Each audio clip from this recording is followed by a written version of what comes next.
Hi again guys, Quite the Impaler here, and I hope you're all doing well. I saw some stuff that I thought was kind of dumb earlier, and today I wanted to talk about that dumb thing I saw with you. That's right, I will now be assuming all responsibilities as your new father figure. One guess as to where I saw the less than smart thing. Correct, it's Twitter. The place where most things, both dumb and smart, go to die. Myself included. I just think it's really cool how you guys can tell what social media I'm wasting my days away on in real time based on what videos I make. But the dumb thing we're talking about today involves our boy Rich Brian, Mr. Emmanuel of Indonesia himself, because we're going to be having ourselves a look at a Twitter thread that boldly claims it's going to walk us through the reasons why Rich Brian is being canceled. Now, firstly, I don't think he was actually being canceled personally. There's been a lot of talk about his past actions over these last couple years, but I don't think he was actively being smited until you decided he was. But I get why you'd say it out loud. Manifest the reality that you want to see. Be the change you want in the world. Like for me, I don't want to be here right now.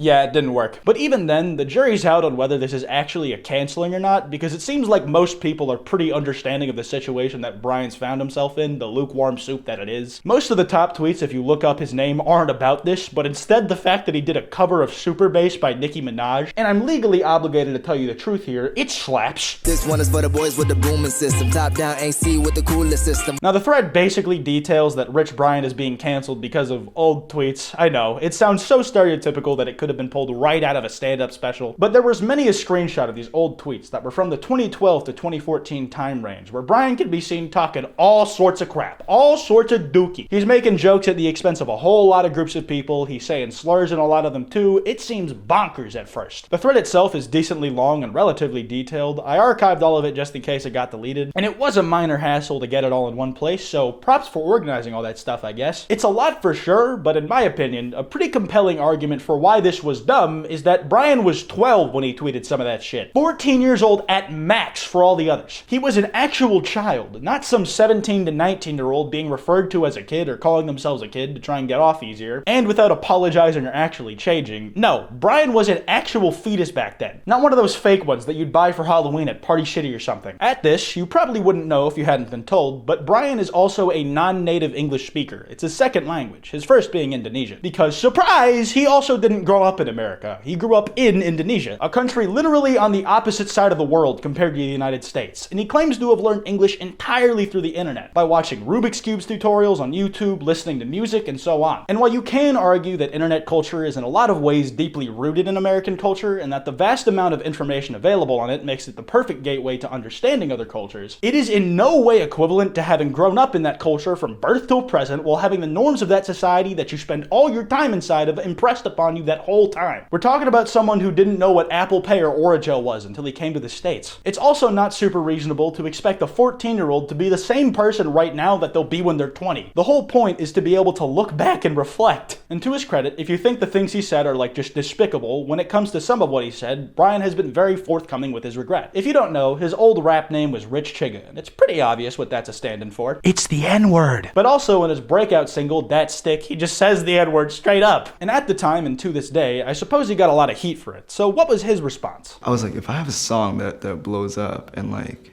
I'm like this kid and like I say the N-word, would people be like, holy shit, that song is so cool and he said the N-word? And I think I let it slide. Like that's what I was thinking, and like I was basically just trying to make people kind of like less sensitive to the word and making the word, you know, like just taking the power out of that word. But then I realized like I'm totally not in a position to do that. Like, I was like, I fucked up. Like, yes, I just don't say it anymore. He explains his mindset and reasoning for why he did what he did, points out where he thinks he was wrong, and says he stopped doing the thing because the way he thinks has changed. In addition to that, in regards to his name, he said, Rich Chigga is a fucking corny-ass name. Why did I think it was okay? Why did I let this happen? And more officially, when he changed his name to Rich Brian, he said, yes, I now go by Brian. I've been planning to do this forever, and I'm so happy to finally do it. I was naive and I made a mistake. New year, new beginning, happy New Year's. He actively acknowledges his own ignorance and how he's trying to make up for it, and since then, I don't think he's been seen saying things even close to as bad as the stuff from when he was 12 to 14, that people are now getting on his ass like a moth does to a lamp for. Unless calling Joji cute in a song and thus potentially removing him from the data pool is a war crime to you, because I would understand that. But not only does he have probably the most compelling case for ignorance of certain things and what they mean that I've personally ever seen, but on top of that, when confronting those mistakes, Brian has shown true remorse, acknowledged that he thinks what he did was wrong, and why he now feels that what he did is wrong and taken actions to make amends for what he's done. Here we have somebody who I personally believe has proven themselves to be capable of change, yet here we are trying to go to town on them with some 14 tweet thread for stuff he said over half a decade ago. So yeah, basically just another day on twitter.com. But that does bring me back to the thread, in that some of what was included here really doesn't come off as heinous as I think it did to the tweet thread's author. Like, you could reasonably see some of these jokes in modern American media. Definitely not all or most of them though. But for instance, this Chris Brown joke that Brian made. Chris Brown, I'm gonna beat these eggs into a nice omelet so I have plenty of energy to hit Rihanna today. This is like a poorly put together version of a Chris Brown joke that you've already heard other comedians say. The thesis holds the same though. The punchline, get it, is that Chris Brown is a piece of shit. There was another one where the tweet was just fricking retards and it was tweeted from Twitter for BlackBerry. And I'm pretty sure that combo of things is objectively the funniest thing that humanity has collectively ever popped out of its gaping yet clenching vagina. But it's like, come on bro, he literally censored the fuck word. What else do you want from him?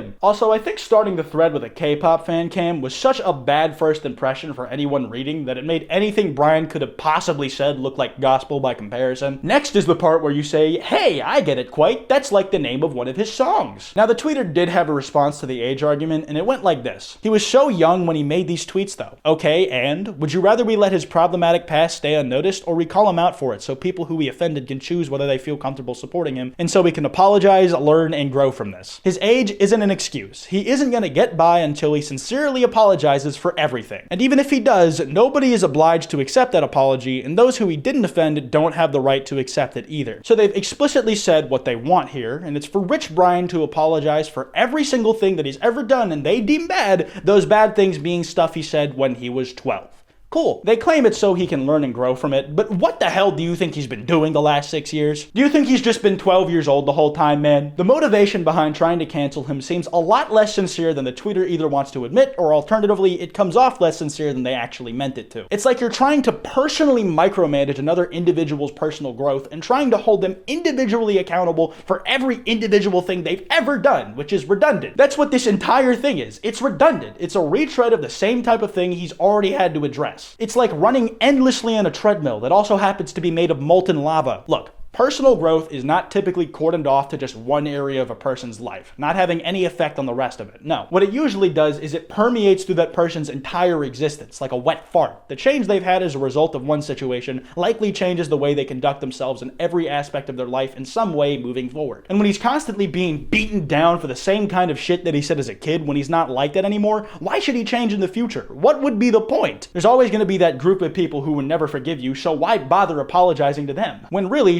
striving for personal growth is something you should try to do your whole life. And people trying to get at you for something you already know is wrong and have already grown out of doing and or made amends for doing it in the first place is counterproductive. You already made the change they're claiming you should make. It just makes more sense to focus your attention on somewhere else that needs work. Another refute to the age thing I've seen was some people saying that they either are or when they were 12 to 14 that they knew better than to say the kind of things that Brian said. And like, good for you, I guess, but that's you on an individual level for you at that age, not Brian, who, if you recall, had a very non-standard upbringing when it comes to American standards, in that he wasn't brought up in America. You and Brian are two different people. You had to face different obstacles to get to be the person that you are right now. You were surrounded by different people, exposed to different information, learned and didn't learn different things. You are different, and that individualism is a large part of what I think makes being a human so great. It's experimental and we make mistakes, but that's part of the beauty of it, that we can make those mistakes and hopefully grow like Brian has. Now, I blurred out this person's name and Twitter info because I'm trying to hone in on these wider arguments instead of individuals for the most part, and I strongly urge you not to go out and track this person down because they too are young and are finding their way through life. And they should be allowed the space to learn and reflect on this just like Rich Brian has. Also, I'm leaving this bit at the end because it's kind of unsubstantiated, so you should take it with a grain of salt. But I saw a couple tweets from both K-pop stans and Rich Brian stans that supposedly people started digging up his old tweets because he was doing more numbers than a K-pop artist that I never got the name of. I don't know if it's true, so definitely be skeptical about that, but if it is, that is a new level of petty. And on that note, I'm gonna wrap this video up here. As usual, if you guys enjoyed, be sure to drop a like and subscribe with them notifications on. Let me know if I missed anything in those comments, you think I got anything wrong, you have something to add, or just want to make a funny joke. Go for it. Remember, seriously, and I mean seriously, do not go after anybody mentioned in this video. It helps literally nothing and makes you the moron. You can follow me on Twitter at kwite, on Instagram at kwite.png, and on TikTok at kwite TikTok. Anyways, this has been Kwite, and I will see you guys next time.